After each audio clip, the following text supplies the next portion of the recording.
Section 1. You will hear a man inquiring in a tourist centre about activities suitable for families. First, you have some time to look at questions 1 to 4.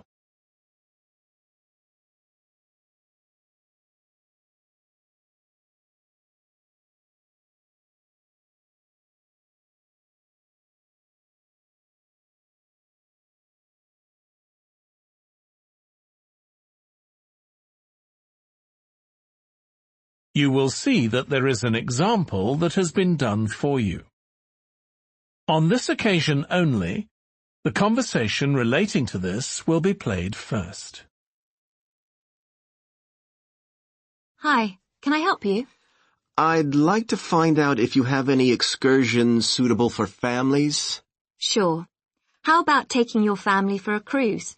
We have a steamship that takes passengers out several times a day. It's over 100 years old. The cruise takes place on a steamship.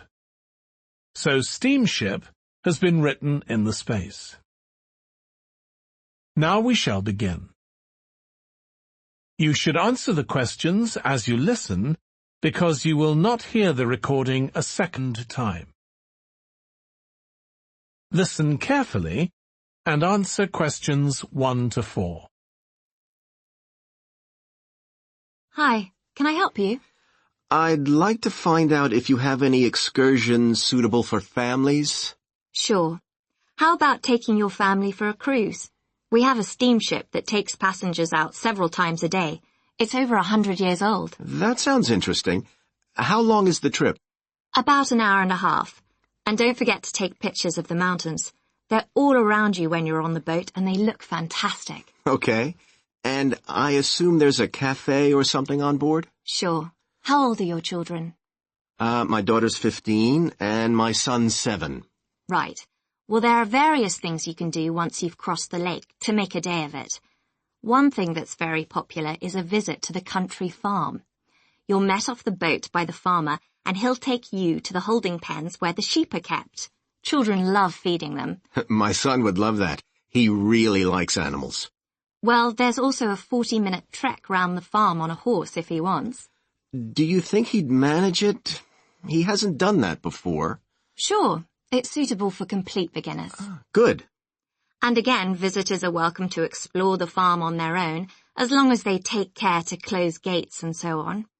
There are some very beautiful gardens along the side of the lake which also belong to the farm.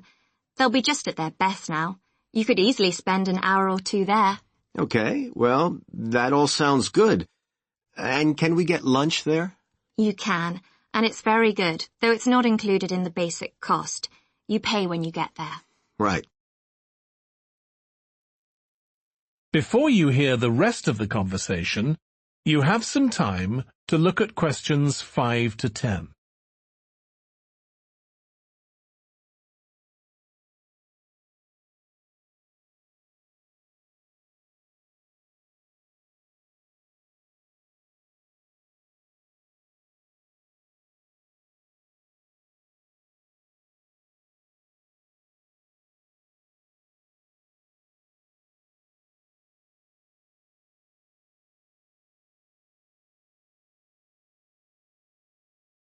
Now listen and answer questions 5 to 10. So, is there anything else to do over on that side of the lake? Well, what you can do is take a bike over on the ship and then go on a cycling trip. There's a trail there called the Back Road. You could easily spend 3 or 4 hours exploring it, and the scenery's wonderful. They'll give you a map when you get your ticket for the cruise. There's no extra charge. What's the trail like in terms of difficulty? Quite challenging in places. It wouldn't be suitable for your 7-year-old. It needs someone who's got a bit more experience. Well, my daughter loves cycling, and so do I, so maybe the 2 of us could go, and my wife and son could stay on the farm. That might work out quite well. But we don't have bikes here. Is there somewhere we could rent them? Yes, there's a place here in the city. It's called Ratcheson's. I'll just make a note of that. How do you spell it? Ratchesons.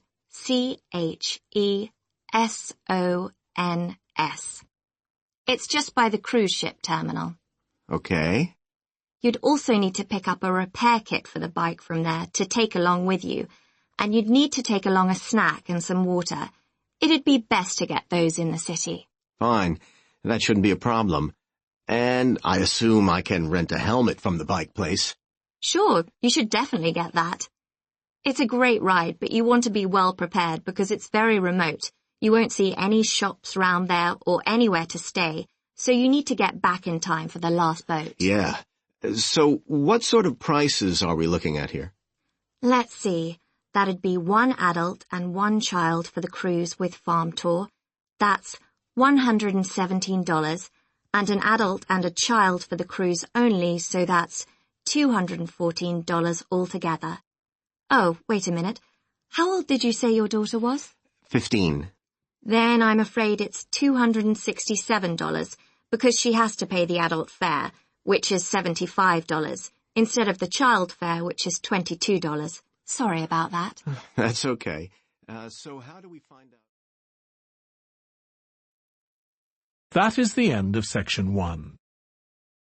You now have half a minute to check your answers.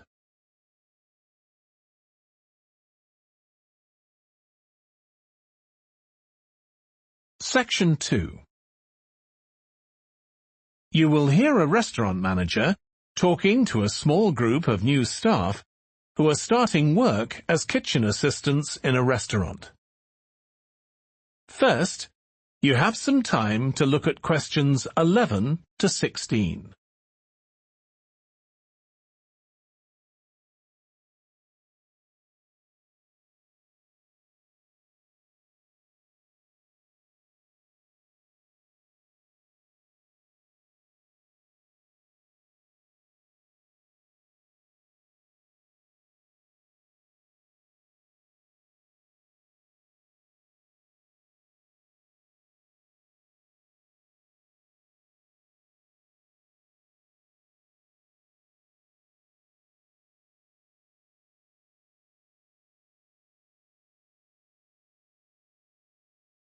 Now listen carefully and answer questions 11 to 16.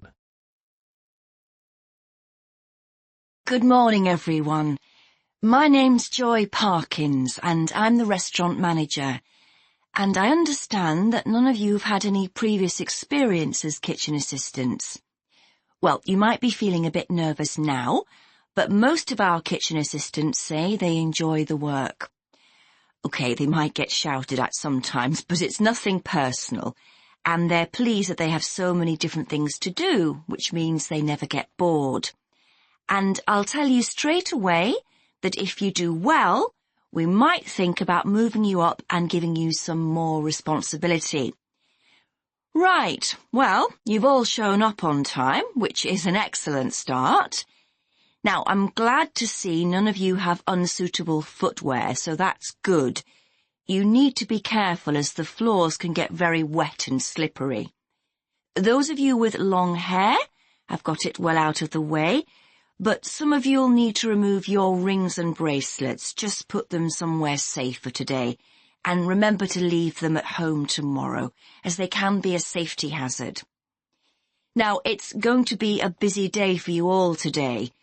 We don't have any tables free for this evening, and only a few for lunch. Fortunately, we've got our head chef back. He was away on holiday all last week, which meant the other chefs had extra work. Now, I'll tell you a bit more about the job in a minute, but first, some general regulations. For all of you, whatever your age, there's some equipment you mustn't use until you've been properly trained. Like the waste disposal system, for example, for health and safety reasons. Then I think there are 2 of you here who are under 18. That's Emma and Jake, isn't it? Right, so for you 2, the meat slicer is out of bounds, and of course none of you are allowed to use the electric mixer until you've been shown how it works. Now, You may have heard that this can be a stressful job, and I have to say that can be true. You'll be working an 8-hour day for the first week, though you'll have the chance to do overtime after that as well if you want to. But however long the hours are, you'll get a break in the middle. What you will find is that you're on your feet all day long, lifting and carrying, so if you're not fit now, you soon will be. You'll find you don't have much chance to take it easy. When someone tells you to do something, you need to do it straight away. But at least we do have a very efficient air conditioning system compared with some kitchens.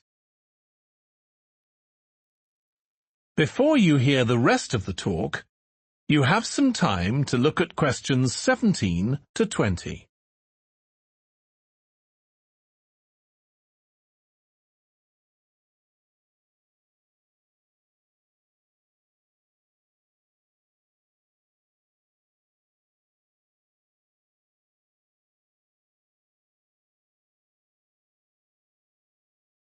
Now listen and answer questions 17 to 20.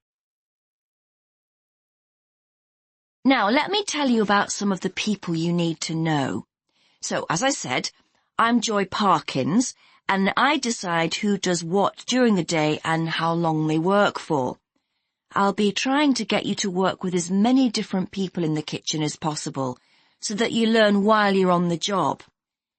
One person whose name you must remember is David Field.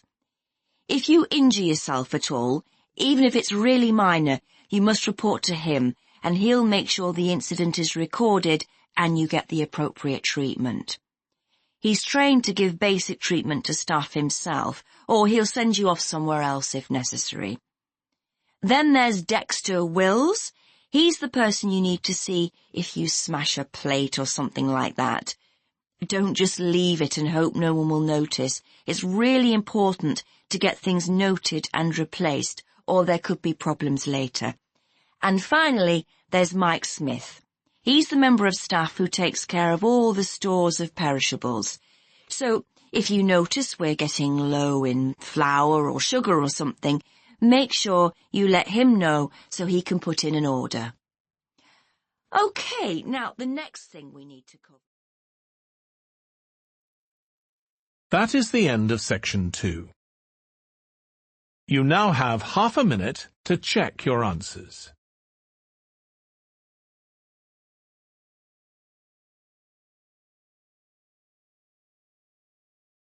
Section 3. You will hear two students called Trudy and Stuart, who are both studying to be librarians, discussing a paper that they are going to write together. First, you have some time to look at questions 21 to 23.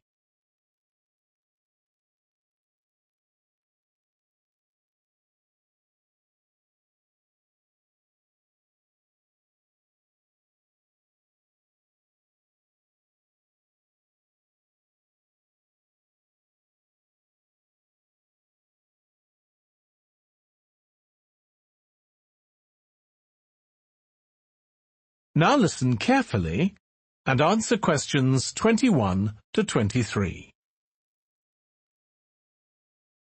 OK, Stuart, we need to start planning our paper on public libraries. Have you thought of an angle yet? Well, there's so much we could look into. How libraries have changed over the centuries, for instance, or how different countries organise them. What do you think, Trudy? Maybe we should concentrate on this country and try and relate the changes in libraries to external developments, like the fact that far more people can read than a century ago, and that the local population may speak lots of different languages. We could include something about changes in the source of funding, too. Yes, but remember we're only supposed to write a short paper, so it's probably best if we don't go into funding in any detail. Right. Well, shall we just brainstorm a few ideas to get started? OK. We obviously need to look at the impact of new technology, particularly the internet. Now that lots of books have been digitalised, people can access them from their own computers at home. And if everyone did that, libraries would be obsolete. Yes. But the digitalised books that are available online for free are mostly out of copyright, aren't they? And copyright in this country lasts for 70 years after the author dies. So you won't find the latest bestseller or up-to-date information. That's an important point. Anyway, I find it hard to concentrate when I'm reading a long text on a screen. I'd much rather read a physical book. And it takes longer to read on a screen. Oh, I prefer it. I suppose it's just a personal preference. I expect the libraries will go on evolving in the next few years. Some have already become centres where community activities take place, like local clubs meeting there. I think that'll become even more common. I'd like to think so. And that they'll still be serving their traditional function, but I'm not so sure. There are financial implications after all. What I'm afraid will happen is that books and magazines will all disappear and there'll just be rows and rows of computers. They won't look anything like the libraries we're used to. Well, we'll see. Before you hear the rest of the discussion, you have some time to look at questions 24 to 30.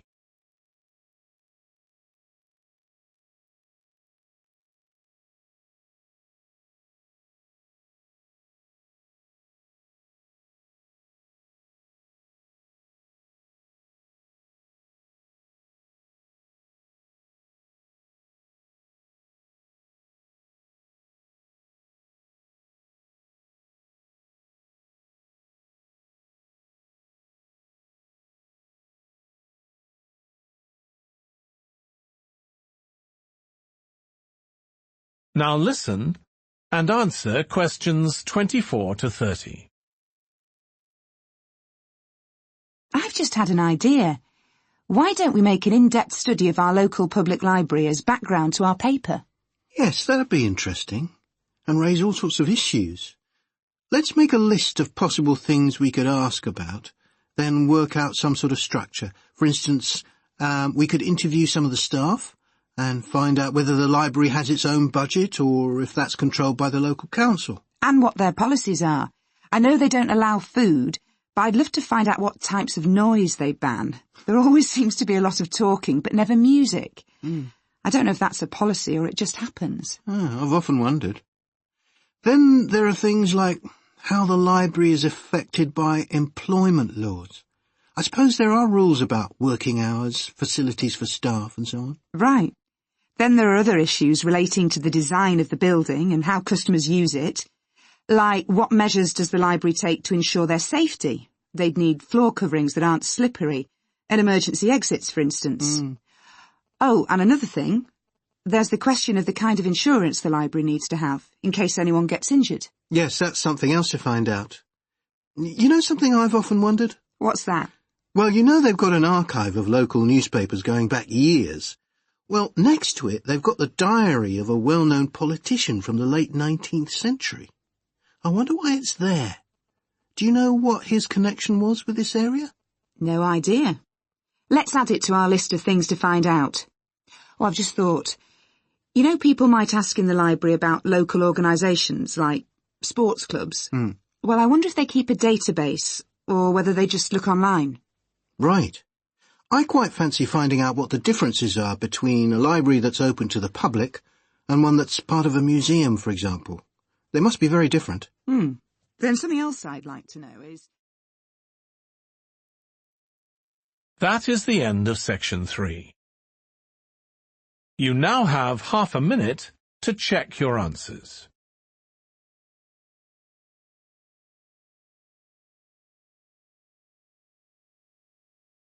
Section 4. You will hear part of a lecture for business students about business values.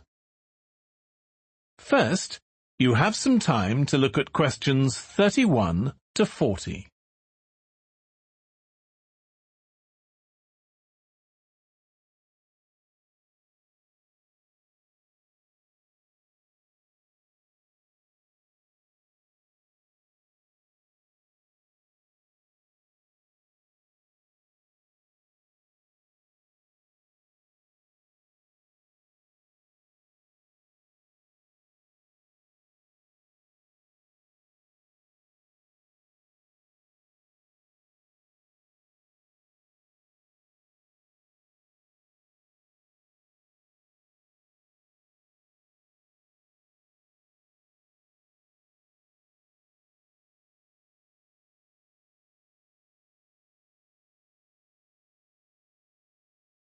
Now listen carefully and answer questions 31 to 40. In public discussion of business, we take certain values for granted. Today, I'm going to talk about 4 of them: collaboration, hard work, creativity, and excellence. Most people would say they're all good things. I'm going to suggest that's an oversimple view. The trouble with these values is that they're theoretical concepts, removed from the reality of day-to-day business.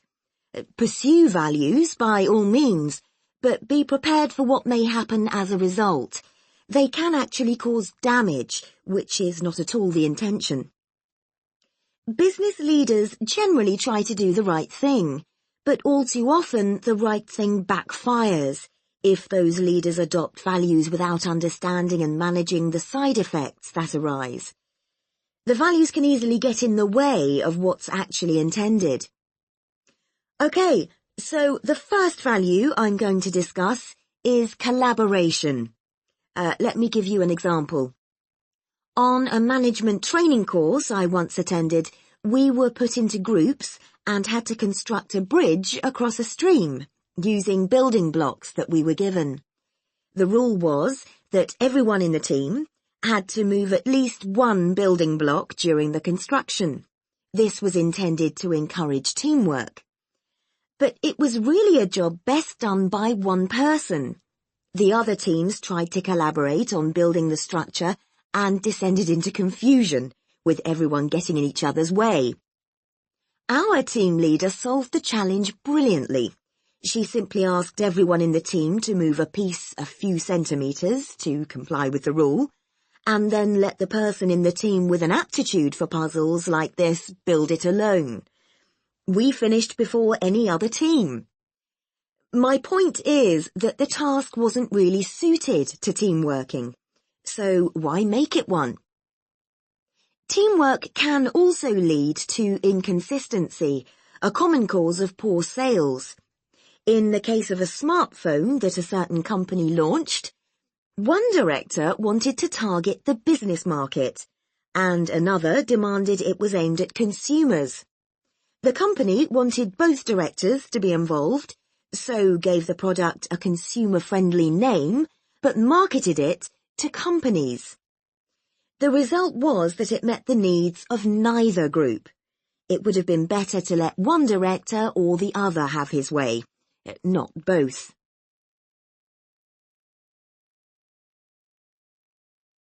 Now, industriousness, or hard work.